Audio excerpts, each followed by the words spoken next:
अपने कागज जब प्रस्तुत करेंगे 11 कागज, तो वो लोग आएंगे। अच्छा, दूसरी बात आती है कि सर ये 2000 लोग भी कौन होंगे?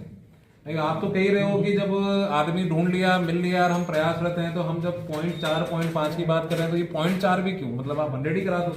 तो कुछ लोग ऐसे हैं जिनके नाम या जिनके बाप दादा के नाम, जिनके दादा दादी, चाचा चाची, जिनका कोई परिवार का नाम 2002 की लिस्ट में नहीं है, 95 में है, 2003 में नाम 2002 की लिस्ट में नहीं है। कुछ महिलाएं हैं जो दूसरे राज्यों से शादी करके आई है, उनको आसाम में, उड़ीसा में उनके घर वालों के नाम 2002 की लिस्ट में नहीं मिल रहे। तो ये लोग जो सारे पूरे जिले में मिला के, ऐसा जो पेरीफेरी एरिया में जहां पे 10% 15% से ज्यादा एएचडी है, उनको रीवेरिफिकेशन कराया जा रहा है, उनकी रीचेकिंग करी जा रही है।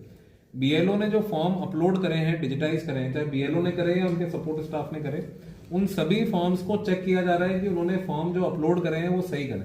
हमारे पास 11 तारीख तक का समय है, जिसमें हम वापस बीएलओ को फॉर्म भेज के और वापस उसको चेक करा सकते हैं। तो ये जो 2.89 और 5.70% जो है, ये 11 तारीख तक बहुत चेंज होगा।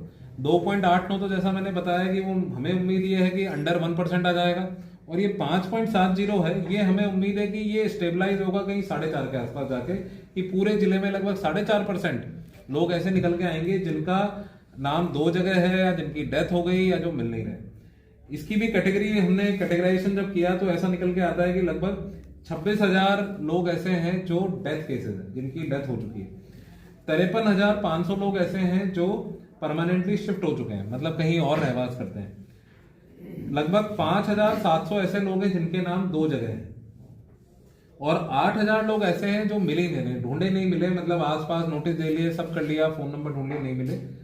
328 ऐसे लोग हैं जो किसी अन्य कारण में, मेनली एक ही कारण है कि जिन लोगों ने ईएफ पे साइन करने से मना कर दिया। ऐसे भी लोग हैं जिले में जिन्होंने ईएफ पे कह कि हम तो साइन नहीं करेंगे, आप कर लो जो करना है।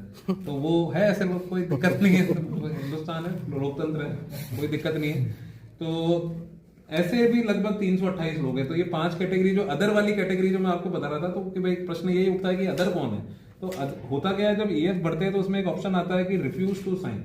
तो कोई भी रिफ्यूज टू साइन करता है तो वो ऑटोमेटिकली अदर वाली कैटेगरी में चला जाता है। हमारे पास की लिस्ट रहती है कि यार ये लोग हैं जो है तो सही, लेकिन जिन्होंने साइन करने से मना कर दिया। होते हैं हम लोग, किसी को कोई दिक्कत है तो उसका तो क्या करें, भांति के लोग हैं, है ना। अब विधानसभा बार भी अगर मैं एएचडी की बात करूं तो आज की डेट में लगभग 4.31% सादुलपुर का, 5.52% तारानगर का, 6.44% सरदार शहर का, 5.64% चुरू का, 5.39% रतनगढ़ का, और 6.05% है सुजानगढ़ का। हम लोग अभी सभी जगह, आज भी मेरी मीटिंग है दिन में, और चूंकि अब 100% काम हो गया, तो सातों दिन हमारा फोकस यही है कि हम इस वाले परसेंटेज को जितना नीचे ला सकें। जितनी चेकिंग अभी करा इसके बाद हम उसको जुड़वा देंगे। ऐसे कितने कैसे? ऐसे अभी तो कैसे पता चलेगा पवन जी, अभी तो एक भी आदमी ऐसा नहीं आया पूरे जिले में हमारे नॉलेज में जो अब प्रकट हो गया हो। जैसे अभी तो फेज चल ही रहा है, तो इसलिए कोई दिक्कत नहीं है। जैसे मेरे पास भी लोग आते हैं तो यूजुअली, तो अभी तक तो एक भी आदमी नहीं आया जिसने कहा हो कि साहब बीएलओ साहब ने मेरा नाम एएचडी में मार्क कर दिया और मैं तो हूँ, और ऐसा कैसे हो गया। मेरे एक भी केस अभी तक ऐसा आया नहीं है। मतलब हम तो आपके माध्यम से भी सबको कहेंगे कि कहीं भी हो तो तुरंत हमारे नॉलेज में भी डालें, और हम उसका जो है, क्योंकि हमारे पास अभी ऑप्शन है तो हम उसको करवाएंगे। आसाम बंगाल से जो आई हुई है, उनका क्या रहेगा? 11 डॉक्यूमेंट देने पड़ेंगे? उनमें से एक डॉक्यूमेंट, तो एक डॉक्यूमेंट देना पड़ेगा उनमें से। मस्ट आधार मस्ट नहीं है उसमें? नहीं, मस्ट कोई कुछ भी नहीं, 11 में से कोई भी एक डॉक्यूमेंट देना है। जन्म, कास्ट, बर्थ सर्टिफिकेट, बहुत सारे डॉक्यूमेंट्स हैं, उनमें कोई एक। और सर आपत्तियों में होगा ना, आपत्ति के दौरान होगा, उनको नोटिस जाएगा, उस नोटिस उसके बाद उनको देना पड़ेगा। जिन्होंने सर दस्तखत करने से मना कर दिया तो उनके नाम रहेंगे या कटेंगे? जिन्होंने दस्तखत करने से मना कर दिया, देखिए ऐसे बहुत रेयर लोग हैं। हम ये 328 लोगों से भी प्रयासरत हैं कि इनको समझाएं। हमने तहसीलदार लेवल के ऑफिसर्स भी इनके पास भेजे हैं कि आप मतलब लेकिन कुछ लोग हैं जो नहीं करना चाह रहे। सर कारण क्या आ रहा है? कारण तो कुछ नहीं आ रहा कौशल जी, कारण तो मतलब बड़े वियर्ड सी कि नहीं करेंगे, हम 11 तारीख को करेंगे। तो हम तो कह रहे हैं कि भाई आप कोई, मतलब ये तो अड़ने की कोई बात है नहीं लेकिन फिर भी अब ठीक है, जो लोग हैं जो है, कोई सॉलिड ऐसा कोई कारण नहीं बता रहा कि जैसे किसी के मन में कोई शंका हो ना। जैसे कोई मुझे कह रहा था कि लोगों में फ्रॉड का डर होता है कि ये फ्रॉड हो रहा है। अब बीएलओ तो हमारे आपने देखे होंगे सबको आईडी कार्ड दे रखे हैं, प्रॉपर प्रिंटेड आईडी कार्ड लेके घूम रहे हैं सारे बीएलओ, पहले नहीं होते थे, अभी सबके आईडी कार्ड है।